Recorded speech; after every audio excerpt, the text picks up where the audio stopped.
अस्सलाम वालेकुम। मां आहियां आलिशा ताहिर ऐं तव्हां ॾिसी रहिया आहियो सिंधी थॉट्स। अॼु असीं फॉर्मेशन ऑफ ब्लैक होल्स पढ़ंदासीं, यानी ब्लैक होल्स जे ठहण जो प्रोसेस छा हूंदो आहे। फॉर्मेशन ऑफ ब्लैक होल्स पढ़ण खां पहिरियां असांखे life of a massive star पढ़णु इलाही ज़रूरी आहे। सो सभ खां पहिरियां असां इहो ॾिसंदासीं त मैसिव स्टार्स छा थींदा आहिनि। असांजे सिज खां 6 गुना वॾे स्टार खे असीं मैसिव स्टार्स चवंदा आहियूं। मैसिव स्टार जी हयाती तमामु नंढड़ी थींदी आहे, छो त उन जे अंदरि जेका हाइड्रोजन मौजूदु हूंदी आहे उहा इलाही स्पीड सां बर्न थींदी आहे।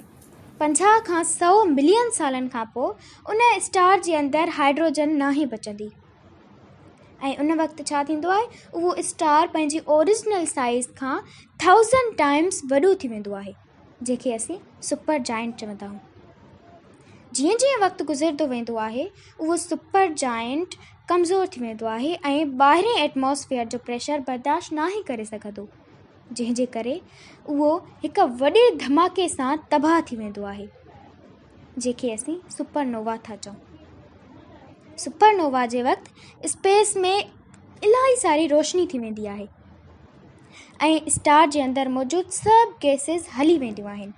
सिर्फ़ु उन जो विच बचंदो आहे, जंहिंखे असीं टिनी कोर था चऊं। उन कोर जे अंदरि सिर्फ़ु न्यूट्रॉन्स बचंदा आहिनि, इन जे करे असीं उनखे न्यूट्रॉन स्टार कोठंदा आहियूं। इहो तमामु घणो गहरो थींदो आहे। कॾहिं कॾहिं सुपरनोवा एक्सप्लोजन खां पोइ जेको मैसिव स्टार जो कोर बचंदो आहे उहो ब्लैक होल थी वेंदो आहे। ब्लैक होल जे अंदरि एतिरी त स्ट्रॉन्ग ग्रेविटी थींदी आहे जो उहा लाइट खे बि छिके वेंदी आहे ऐं ब्लैक होल ई मैसिव स्टार जी लाइफ जी आख़िरी स्टेज थींदी आहे।